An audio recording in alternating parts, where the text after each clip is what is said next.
안녕하세요. 28회 책대리 오썸 시간을 시작하겠습니다. 근본 28회 책대리의 책은 2050 미래사회 보고서라는 책입니다. 근본 책의 저자는 제자들이 미래사회를 대비해서 어떠한 진로를 선택하면 좋을지에 대한 어떤 질문을 많이 하였고, 그거에 대한 대답을 찾기 위해서 미래사회의 모습은 어떠할지 여러 논문과 자료를 통해서 이 책을 출간하게 되었다고 서술하고 있습니다. 이 책은 특이하게 결론 부분이 앞에 나와 있고, 그다음에 뒷부분은 그 결론에 대한 어떤 구체적인 사례와 내용들로 구성되어 있습니다. 1장, 2장에 걸쳐서 결론이 나와 있는데요. 크게 내용을 요약해 보면 미래 사회의 지배 구조의 모습은 어떻게 될 것인지, 두 번째, 미래 도시의 모습은 어떻게 변화할 것인지를 소개하고 있습니다. 미래 사회의 지배자의 모습을 알아보기 위해서 미래의 노동시장의 구조에 대해 설명하고 있는데요. 미래 노동시장의 구조는 크게 4개의 계급으로 구분될 수 있다. 첫 번째, 플랫폼 소유주라는 계급이다. 이 계급은 전 세계 상위 기업 중에서 플랫폼으로 성공적인 변신을 한 기업가, 투자가를 말한다라고 합니다. 지금 시대에서 얘기할 수 있는 것은 아마존이라든지 아니면 뭐 알리바바, 애플, 구글 이러한 거대한 플랫폼 소유주와 그다음 투자가를 얘기할 수 있습니다. 두 번째는 플랫폼 스타라고 할 수 있는 것으로서 플랫폼 스타의 계급이란 것은 대중의 감정을 요리하는 정치 구단, 타고난 예체능 천재 또는 창조적 전문가를 플랫폼 스타라고 합니다. 세 번째는 프레카리아트라고 하는 계급인데요. 바로 아마 일반 시민, 99%의 사람이 여기에 속할 것이라고 얘기하는데 플랫폼에 종속되어서 프리랜서처럼 일하며 살아가는 절대 다수의 시민을 프레카리아트라고 정의하고 있습니다. 네 번째는 인공지성입니다. 자가 진화하는 지성을 지닌 정보 시스템으로 법인격을 지닌 인공생명체라고 소개하고 있습니다. 이 네 가지 계급이 나타나게 될 것이고, 이러한 네 가지 계급은 우리가 일반적으로 알고 있는 종 모양의 정상 분포 형태가 아니라 L형의 극단적인 어떤 형태를 나타나게 될 것이다 라고 얘기하겠습니다. 다시 말해서 상위 플랫폼 소유주, 플랫폼 스타, 인공지성이라고 하는 세 개의 계급이 상위 계층을 상위 계층에 속하게 될 것이고, 나머지의 대다수는 바로 프레카리아트라는 일반 시민으로서 살아가게 될 것이다 라고 예측하고 있습니다. 여기서 이 책에서 중요한 것은 플랫폼이라는 단어인데요. 플랫폼이라는 것은 쉽게 말해서 어떤 공통된 기반입니다. 다시 말해서 제가 생각하는 사람이 모이는 장소라든지 그런 시스템을 플랫폼이라고 정의할 수 있겠는데요.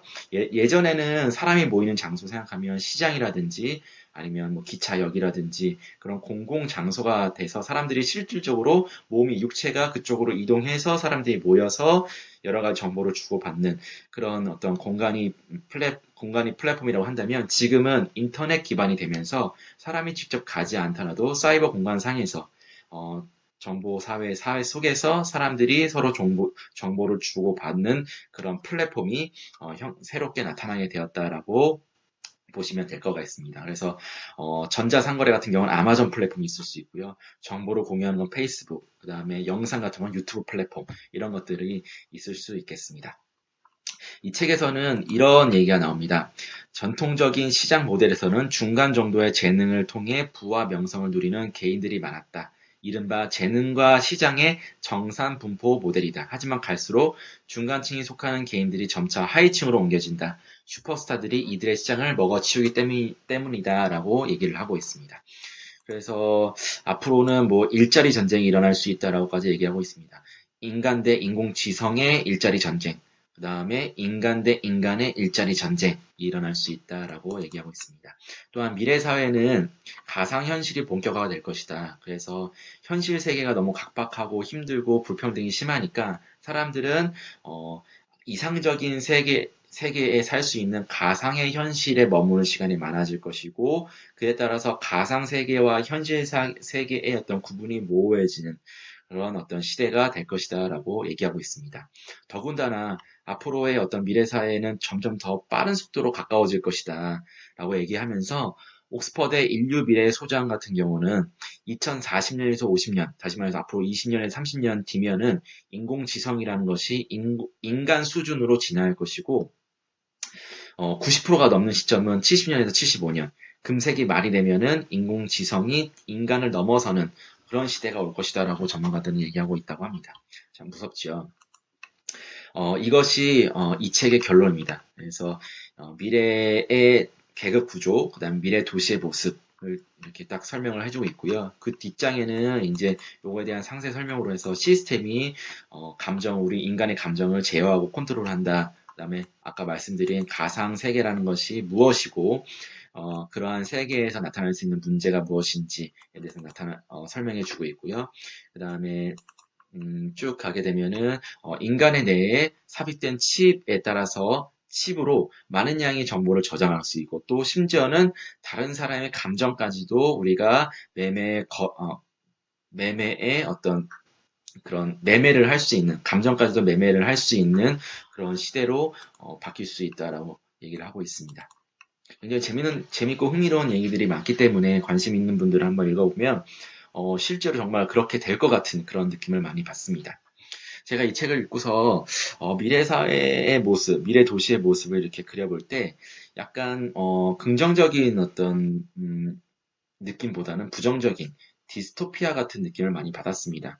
물론 이것이 어떤 물질적인 부분에 대한 모습이기 때문에 어떤 사람의 정신적인 영역까지 어떠한 변화의 모습이 있을지는 설명되어 있진 않지만 전반적으로 미래의 모습이 우리가 생각하는 것처럼 이상적이고 단순히 편리하고 편안함을 주는 그런 모습은 아닐 것 같다라는 생각을 잠깐 하게 되었습니다.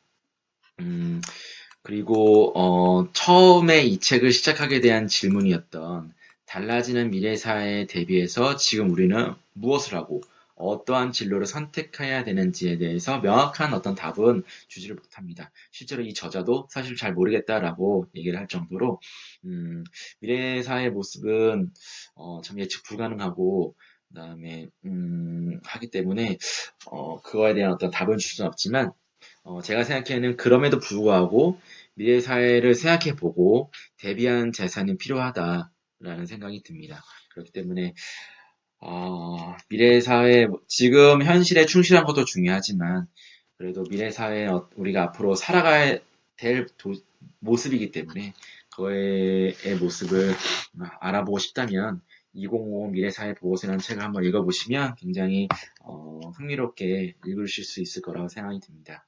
그럼 이것으로 28회 책들이 옥섬 시간을 마치도록 하겠습니다. 감사합니다.